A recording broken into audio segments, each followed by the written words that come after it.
Assalamualaikum warahmatullahi wabarakatuh. Waalaikumsalam warahmatullahi wabarakatuh. Let's pray to Allah by dua together. Bismillahirrahmanirrahim. Raditu billahi rabba wa bil islami dina wa bi Muhammadin nabiyya wa rasula. Rabbi zidna ilma warzuqna fahma.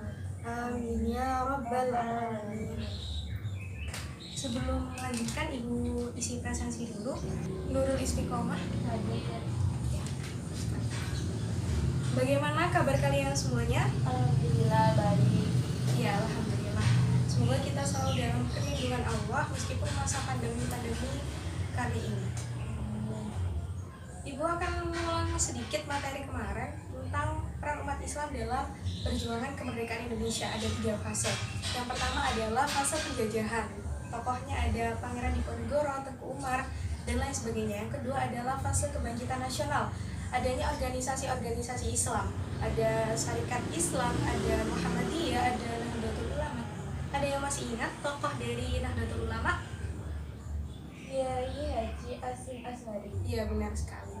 Dan yang terakhir adalah fase pasca kemerdekaan. Ada tokohnya Presiden Abdurrahman Wahid, Presiden Habibie, dan lain sebagainya. Kali ini kita simpan dulu sejarah yang ada di Indonesia. Kita ke negara-negara di dekat Indonesia. Ada yang tahu? Kapan? Malaysia, Brunei, Thailand, Filipina. Iya, sebenarnya ada 7 negara, tetapi untuk pertemuan kali ini Ibu akan membahas hanya 4 negara saja yang ada di Asia Tenggara. Sebelumnya kemarin sudah Ibu bentuk kelompok. Jadi kalian berkelompok, kalian mengerjakan tugas berkelompok, kalian tulis apa yang kalian dapatkan dari video yang sudah Ibu buat dan kalian tonton nanti. Ya, nanti bisa dikumpulkan. Oke, selamat menyaksikan.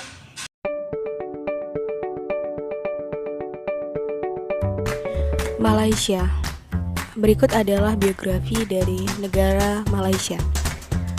Pola penerimaan Islam di Nusantara, termasuk di Malaysia, dilakukan dengan 2 pola, bottom up dan top down. Bottom up adalah Islam disebarkan lewat kalangan bawah ke kalangan elit penguasa kerajaan, dan sebaliknya untuk pengertian dari pola top down. Pada awal abad ke-20 bertepatan dengan masa pemerintahan Inggris, urusan agama di bawah koordinasi sultan-sultan, dan hal itu diatur melalui sebuah departemen. Orang Muslim di Malaysia juga tunduk pada hukum Islam yang diterapkan sebagai hukum status pribadi dan tunduk pada yurisdiksi pengadilan agama. Pada masa setelah kemerdekaan di Malaysia, semakin jelas sekali pola perkembangan Islam tetap dipengaruhi oleh pihak penguasa atau pola top down, sebab penguasa Malaysia menjadikan Islam sebagai agama resmi negara. Pada tahun 1980-an, Islam di Malaysia mengalami perkembangan dan kebangkitan yang ditandai dengan semaraknya kegiatan dakwah dan kajian Islam. Brunei Darussalam. Islam di Brunei Darussalam mulai berkembang pesat di Kesultanan Brunei sejak Syarif Ali diangkat menjadi Sultan ketiga Brunei pada tahun 1425. Selanjutnya, Islam berkembang pesat sejak Malaka yang dikenal sebagai pusat penyebaran dan kebudayaan Islam jatuh ke tangan Portugis tahun 1511. Karena pada saat itu banyak ahli agama Islam yang pindah ke Brunei. Masuknya para ahli membuat perkembangan Islam semakin cepat menyebar ke masyarakat. Pada masa pemerintahan Sultan kelima, Sultan Bolkiah, kemajuan perkembangan Islam semakin nyata lewat perluasan wilayah. Kemudian dilanjutkan oleh Sultan ke-9, Sultan Hasan. Masyarakat Muslim Brunei memiliki institusi-institusi pemerintahan agama, undang-undang Islam, yaitu disebut dengan hukum konun, diperkuat dengan undang-undang dasar negara. Sultan Hasan juga melakukan usaha penyempurnaan pemerintahan dengan membentuk Majelis Agama Islam atas dasar undang-undang agama dan Mahkamah Qadhi.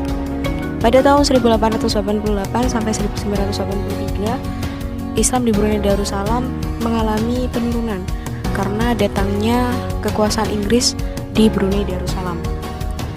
Pada akhirnya, Brunei dan Britania Raya menandatangani perjanjian kerjasama dan persahabatan pada tahun 1979 yang menandakan bahwa telah merdeka Brunei Darussalam.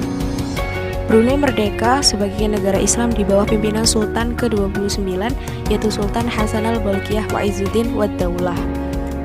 Kerajaan Brunei Darussalam adalah negara yang memiliki corak pemerintahan monarki konstitusional dengan sultan yang menjabat sebagai kepala negara dan kepala pemerintahan, merangkap sebagai Perdana Menteri dan Menteri Pertahanan. Thailand. Berikut ini adalah biografi dari negara yang dijuluki dengan Gajah Putih. Islam masuk ke Thailand sejak pertengahan abad ke-19. Proses masuknya Islam di Thailand dimulai sejak Kerajaan Siam mengakuisisi Kerajaan Patani Raya. Patani berasal dari kata Al-Fatoni yang berarti kebijaksanaan atau cerdik, karena di tempat itulah banyak lahir ulama dan cendekiawan muslim terkenal. Perkembangan Islam di Thailand semakin pesat saat beberapa pekerja muslim dari Malaysia dan Indonesia masuk ke Thailand pada akhir abad ke-19.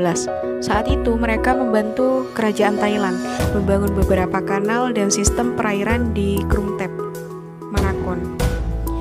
Dan keberhasilan bangsa Arab dalam mendirikan Daulah Islamiyah Patani menjadi bukti bahwa Islam sudah ada lebih dulu sebelum kerajaan Thai.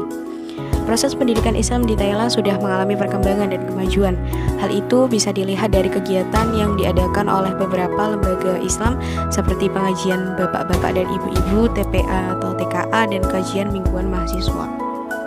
Pemerintah Thailand juga membantu penerjemah Al-Quran ke dalam bahasa Thai, serta membolehkan warga muslim mendirikan masjid dan sekolah muslim. Umat Islam di Thailand sampai sekarang bebas mengadakan pendidikan dan acara-acara keagamaan, khususnya di daerah Patani. Filipina. Berikut adalah biografi dari negara Filipina. Islamisasi awal Filipina ada di Mindanao dan Sulu sebagai pusat masyarakat pemeluk agama Islam yang ada di Filipina. Tahap pertama terjadi pada seperempat terakhir abad ke-13. Ada pedagang, kemudian menikahi keluarga setempat yang berpengaruh. Tahap kedua yang diperkirakan terjadi pada paruh kedua abad ke-14 adalah kelanjutan dari pendirian kumpulan keluarga muslim yang secara bertahap melakukan dakwah terhadap masyarakat setempat. Tahap ketiga adalah kedatangan muslim Melayu dari Sumatera pada permulaan abad ke-15. Hal ini ditandai dengan kedatangan Raja Baguinda dengan beberapa penasehatnya yang ahli agama yang membuat umat Islam saat itu memiliki penguasa muslim yang menjamin berjalannya proses dakwah. Tahap selanjutnya adalah pendirian kesultanan oleh Syariful Hashim menjelang tengah abad ke-15. Islam telah menyebar dari daerah pantai ke daerah pegunungan kedalaman Pulau Sulu. Setelah Filipina merdeka, di mana Pulau Mindanao dan Sulu dijadikan bagian dari Republik Filipina, hubungan antara Muslim Filipina dan negara Timur Tengah semakin kuat. Hubungan ini ditandai dengan pengiriman para pelajar Mindanao ke Universitas Al-Azhar dan banyaknya beasiswa yang disediakan oleh negara-negara Arab.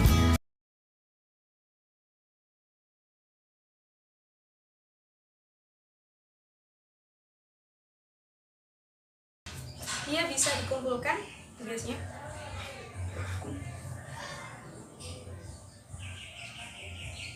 Hampir semua kelompok sudah mengumpulkan dan tugasnya sudah sangat benar tentang bagaimana perkembangan Islam di 4 negara di Asia Tenggara. Dan Ibu akan jelaskan sedikit bagaimana perkembangan Islam yang ada di Asia Tenggara. Yang pertama adalah Malaysia. Jadi Malaysia ini perkembangan Islamnya dengan dua pola, yaitu bottom up dan top down. Bottom up, kita tahu negara Malaysia adalah negara kerajaan yang dipimpin oleh seorang dari bottom up, dari kalangan masyarakat biasa ke kalangan masyarakat kerajaan. Kemudian dari top down, dari kalangan atas kerajaan ke masyarakat biasa.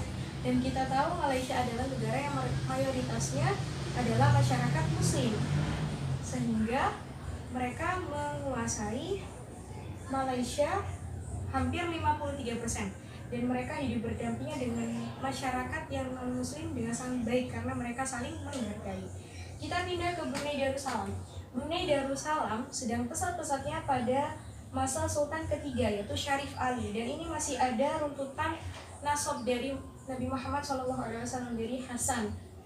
Kemudian Sultan ketiga yaitu Sultan Bolkiah yang ada di Brunei Darussalam menguasai wilayah Islam, memperluas wilayah Islam. Kemudian ada Sultan ke-9 yaitu Sultan Hasan yang membuat majelis agama Islam yang hampir sama dengan di Indonesia adalah Majelis Ulama Indonesia, di mana di sana diputuskan hukum-hukum Islam dengan permasalahan-permasalahan baru yang ada di negara itu.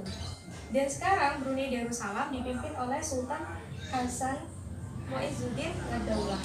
Kita pindah ke Thailand. Pusat peradaban Islam di Thailand ada di Pattani.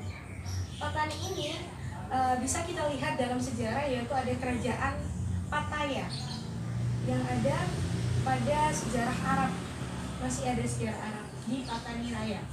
Dan masyarakat Thailand itu mengirim pemuda-pemudanya ke negara-negara dekat di Asia Tenggara yang bisa memberikan ilmu pendidikan agama Islam yang memadai, seperti contohnya Malaysia, Indonesia, yang negara itu mayoritas penduduknya adalah Islam. Kita ke Filipina. Pusat perkembangan Filipina ada di Mindanao dan Sulu. Pulau terbesar di Filipina ada di Mindanao dan Sulu.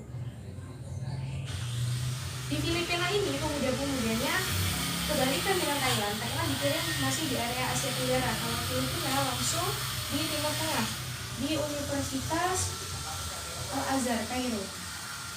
Jadi langsung pemuda-pemudanya langsung dikirim ke Filipina. Jadi ada yang bisa menyimpulkan apa perbedaan dakwah di Thailand dengan dakwah di Filipina?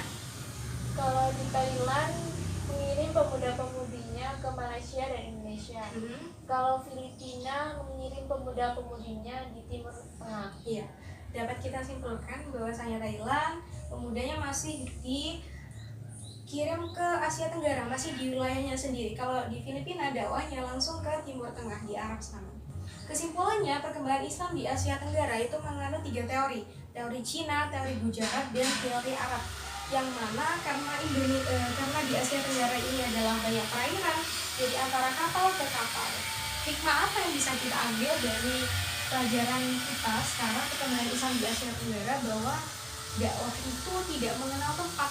Dakwah itu bisa di mayoritas Islam, kita dakwah di negara ini ataupun di negara-negara minoritas, karena dakwah itu luas. Dan bisa kita tahu dalam Quran surah Al-Kafirun, lakum dinukum waliyadin, untukmu agamamu dan untukku agamaku. Maka kita harus saling menghargai antara sesama agama Islam atau dengan agama non-Islam. Kamu lakukan apa yang menjadi perintah agamamu, dan aku lakukan apa yang menjadi perintah agamaku. Karena ibu percaya bahwasanya setiap agama itu memerintahkan sesuatu yang baik. Beda lagi kalau kasusnya yang ada di Myanmar. Akan kita bahas pertemuan selanjutnya.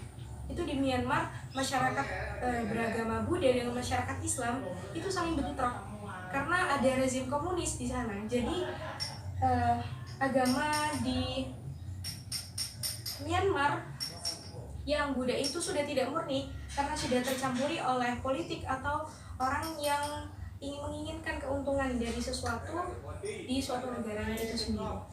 Ibu rasa cukup. Kita tutup dengan doa bersama. Bismillahirrahmanirrahim. Subhanakallahumma wa bihamdika asyhadu an la ilaha illa anta astaghfiruka wa atubu ilaik. Sekian dari Ibu. Assalamualaikum warahmatullahi wabarakatuh. Waalaikumsalam.